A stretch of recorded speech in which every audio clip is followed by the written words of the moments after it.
사람이 이 세상을 살아가면서 중요한 것이 많이 있지만 그 중에서도 가장 중요한 것은 바로 생명일 것입니다. 아무리 좋은 것을 많이 가지고 있다고 해도 내일 죽는다면 그 좋은 것이라고 하는 것들은 사실 그에게 아무 도움도 안 될 것입니다. 아무리 좋은 물건들을 창고에 가득 쌓아 놓았다 해도 자기와는 아무 상관이 없을 것입니다. 아무리 맛있는 음식들이 냉장고에 가득 들어있다 해도 자기와는 아무 상관이 없을 것입니다. 좀 못 먹고 좀 허름한 집에 살고 좀 못 입어도 살아있는 것이 죽는 것보다 훨씬 낫습니다. 오죽하면 개똥밭에 굴러도 이성이 낫다라는 말이 있겠습니까? 그런데 여러분, 생명이라고 다 같은 생명이 아닙니다. 식물의 생명이 있고 동물의 생명이 있고 사람의 생명이 있습니다. 사람의 생명에도 육신의 생명이 있고 영혼의 생명이 있습니다. 서로 밀접한 관계가 있지만 이해하기 쉽게 구분해 보았습니다. 사람이 산다고 다 같은 삶이 아닙니다. 지옥 같은 삶을 사는 사람이 있고 천국 같은 삶을 사는 사람이 있습니다. 죽은 자의 삶을 사는 사람이 있고 산 자의 삶을 사는 사람이 있습니다. 아니, 사람이 살았으면 다 같은 거지 죽은 자의 삶은 무엇이며 또 산 자의 삶은 무엇인가 라는 생각이 들 수 있습니다. 여기서 뒤에 말한 삶은 육신의 생명을 말하고 앞의 삶은 영적인 생명을 말한다고 보시면 이해하기 쉬울 것입니다.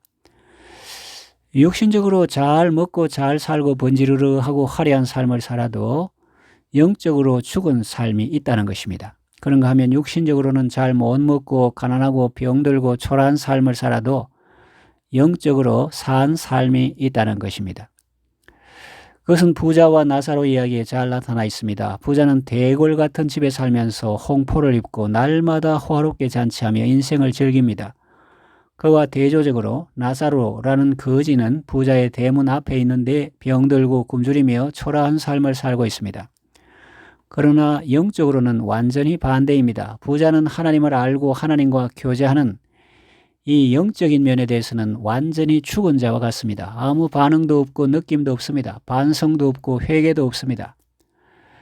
나사로는 외모는 병든 거지요 헌대가 있어 개들이 핥는 초라한 모습이지만 하나님이 그를 알고 천사도 그를 압니다. 나사로는 주가 아브라함의 품에 안겼지만 부자는 주거 음부에 떨어져 불꽃 중에 고통당합니다. 이처럼 사람에게는 영적인 생명이 중요합니다. 육신의 생명이 중요하지만 영적인 생명은 더욱 중요합니다. 예수님은 영적인 생명의 중요성을 이렇게 말씀하셨습니다. 사람이 만일 온 천하를 얻고도 자기 목숨을 잃든지 빼앗기든지 하면 무엇이 유익하겠느냐. 이것은 육신의 생명의 중요성을 강조한 말 같지만 사실은 영적인 생명의 중요성에 대해 말씀한 것입니다. 자, 그렇다면 이 영적인 생명 곧 참 생명이 있는가 없는가를 우리는 어떻게 알 수 있습니까? 오늘 본문 말씀에 그 답이 나와 있습니다. 12절 하나님의 아들이 있는 자에게는 생명이 있고 하나님의 아들이 없는 자에게는 생명이 없느니라. 예수님이 있는 자에게는 생명이 있고 예수님이 없는 자에게는 생명이 없다는 말씀입니다. 정말 충격적인 말씀이죠. 육신적으로는 화려하지만 영적으로는 죽은 사람들의 모습은 시편 17편 14절에 이렇게 나타나 있습니다. 여호와여, 이 세상에 살아있는 동안 그들의 분깃을 받은 사람들에게서 주의 손으로 나를 구하소서. 그들은 주의 제물로 배를 채우고 자녀로 만족하고 그들의 남은 산업을 그들의 어린 아이들에게 물려주는 자들입니다. 그랬습니다. 그들은 금생에서 자기 분깃을 받은 사람들입니다. 다시 말하면 내세에 그들을 위한 것은 아무것도 없습니다. 그들은 악인들입니다. 주님이 주신 제물로 배를 채우면서도 주님을 알지 못합니다. 그리고 자녀로 만족하고 그들의 남은 산업을 그들의 어린 아이들에게 물려줍니다. 그들은 의인을 압제하며 의인의 목숨을 노리는 사람들입니다. 그들의 마음은 기름에 잠겼으며 그들의 입은 교만하게 말합니다. 이런 사람들은 짐승과 같습니다. 시편 49편 12절 이하에 보면 이런 말씀이 나옵니다. 사람은 존귀하나 장구하지 못하며 멸망하는 짐승 같도다. 이것이 바로 어리석은 자들의 길이며 그들의 말을 기뻐하는 자들의 종말이로다. 그들은 양같이 소홀에 두기로 작정되었으니 사망이 그들의 목자일 것이라. 정직한 자들이 아침에 그들을 다스리리니 그들의 아름다움은 소멸하고 스올이 그들의 거처가 되리라.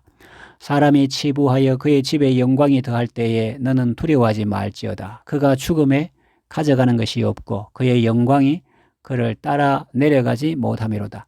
그가 비록 생시에 자기를 축하하며 스스로 좋게 함으로 사람들에게 칭찬을 받을지라도 그들은 그들의 역대 조상들에게로 돌아가리니 영원히 빛을 보지 못하리로다. 존귀하나 깨닫지 못하는 사람은 멸망하는 짐승 같도다. 그랬습니다. 그렇습니다, 여러분. 이런 사람들은 사람의 생명을 가지고는 있지만 짐승처럼 살다가 멸망하게 되는 것입니다. 이제 영적으로 산 사람들의 모습을 살펴보겠습니다. 먼저 육신적으로 초라하면서 영적으로 산 사람들이 있는데 구약의 엘리야 선지자나 신약의 세례 요한 그리고 스테반 집사나 사도 바울이 그 대표적인 예입니다. 그런가 하면 육신적으로 화려하면서 영적으로도 생생한 생명의 삶을 산 사람도 있습니다. 구약에 나오는 아브라함이나 요셉 그리고 다윗과 길랏의 큰 부자 바실레 그리고 신약에서는 바나바와 가이오 장로 같은 분을 들 수 있습니다. 이분들은 하나님께서 주신 부를 사람들과 나누었으며 자기 재산을 팔아 사도대의 발 앞에 두었으며 나그네를 사랑으로 대접했습니다. 본죽 대표 최복희 권사님은 장사를 시작할 때 점포도 목이 좋지 않은 골목 안에 있었고 주방시설이나 환경도 열악했습니다. 그러나 하나님께서 권사님에게 복을 주셨고 나중에는 전국에 수백 개의 체인점을 둘 정도로 번창하게 하셨습니다. 더욱 놀라운 것은 매출이 상승하고 사업이 한창 잘 될 때 사업을 그만두었다는 것입니다. 이유는 인생을 더욱 가치 있게 보내기 위함이었습니다. 돈을 버는 것도 중요하지만 복음을 전하고 영혼을 구원하는 것이 더 중요함을 깨달았기 때문입니다. 돈은 이제 어느 정도 벌었으니 이제부터는 기도하고 전도하는 일에 힘써야겠다고 결심했던 것입니다.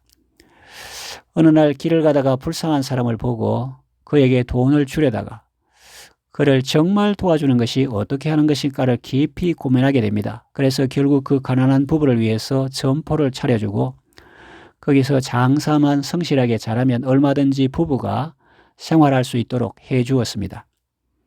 점포를 빌리고 내부 설비하는 모든 것을 무료로 해주면서 말입니다.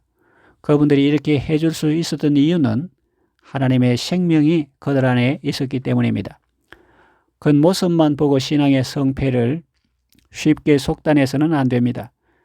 우리는 내일 일을 알 수 없습니다.